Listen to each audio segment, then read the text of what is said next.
welcome Elisa Lurkis.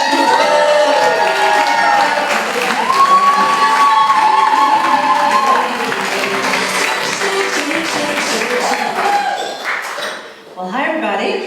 Hey. I'm delighted to see you all here tonight. I want to congratulate you all for having plans tonight. I've been thinking lately about the concept of having plans because the other night, it was a Friday night, about 8:30, I was in my sweats and I decided to go to the grocery store to buy a couple of pints of ice cream because ice cream heals. And I get up to the cashier and he says to me, "Got any plans tonight?" It's Friday night at 8:30. I'm in my sweats buying ice cream. These are my plans. Gold medal ribbon, plan A. Chunky monkey, plan B. I'm a Jewish girl. I was born in New York City to two Jewish parents. Moved out to Los Angeles when I was young and have lived in San Diego for many decades. So I was born in the city that never sleeps, and now I live in the city that never really wakes up. It turns out there is a big cultural difference between being a Jew in New York and being a Jew in San Diego, where I had to learn to tone it down. Cannot handle too much intensity here. When I first moved here, I'd go up to people and be like, "Hi, my name is Elisa," and they'd be like, "Whoa, chill out."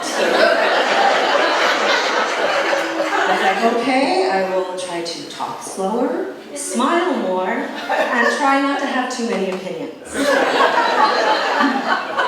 The funny thing is that now when I go back to New York, since I lived in California for so long, people back there say to me, "You're so sweet." I've literally never been called sweet in San Diego, never once. Sometimes when I tell people in San Diego that I'm Jewish, they say to me, "You don't look Jewish." I say that's because my horns are well hidden. But I'm about to reveal to you that I'm a pretty unique kind of Jew. Y'all ready for this? Yeah. I'm a poor Jew.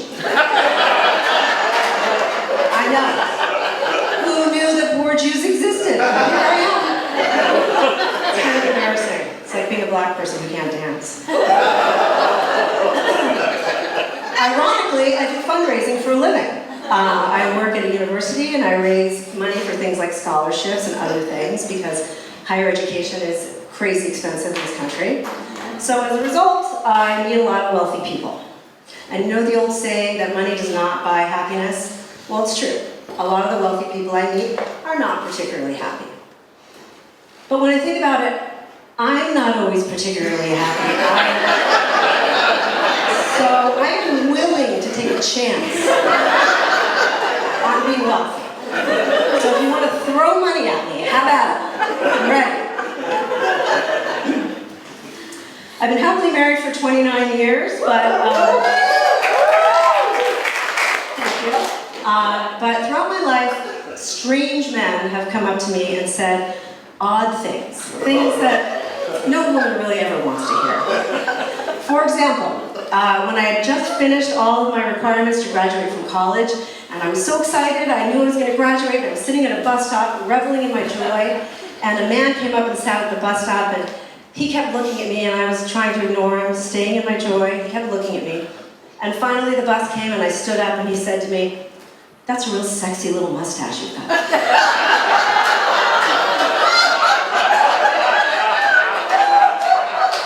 I said, "I'm sorry, what?" And he said, "I like a lady with a little mustache." And I said, "You need to work on your pickup lines." And I got on the bus. Laser hair removal became a good friend of mine. Or just a few years ago, I was in Israel, in Jerusalem, walking around by myself, minding my own business, and an Israeli man with this thick accent came up to me and said, "You look very nice, but you don't look easy." Now, why he felt he had to share that opinion with me, I don't know, but he wasn't wrong. I'm not easy, so he kind of nailed that one. I'm always wondering when guys say these things to me, what are they hoping I will say in response? So take the sexy little mustache guy. When he said, "That's a real sexy little mustache you've got there," was he hoping I'd say, "Thank you, do you like it?" I've been working on it for years. What do things that straight men can get away with when looking for a relationship versus the things that straight women have to put up with when doing the same.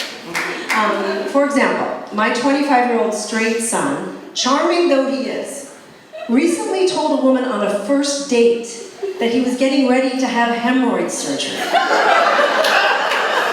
And she was like, I'm in love. I mean, can you imagine the reverse? It just would never happen.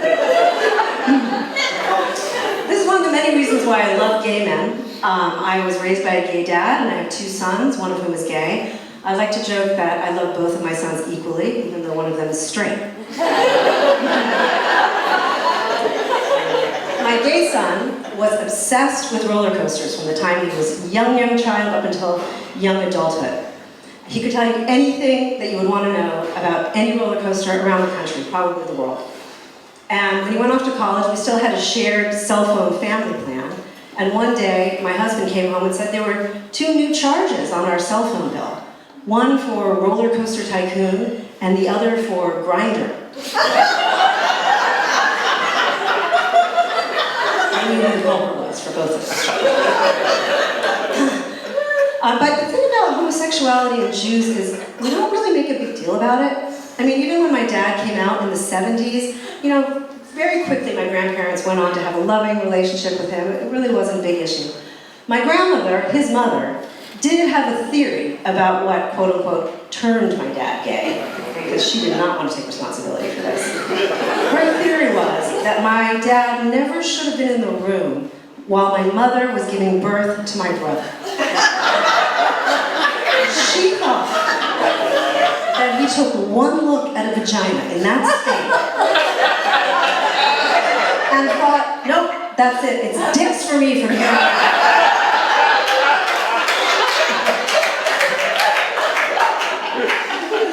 One of my closest friends is a trans woman. I was friends with her while she was living as a man, and we're very close now that she's transitioned to become a woman, and she recently had bottom surgery.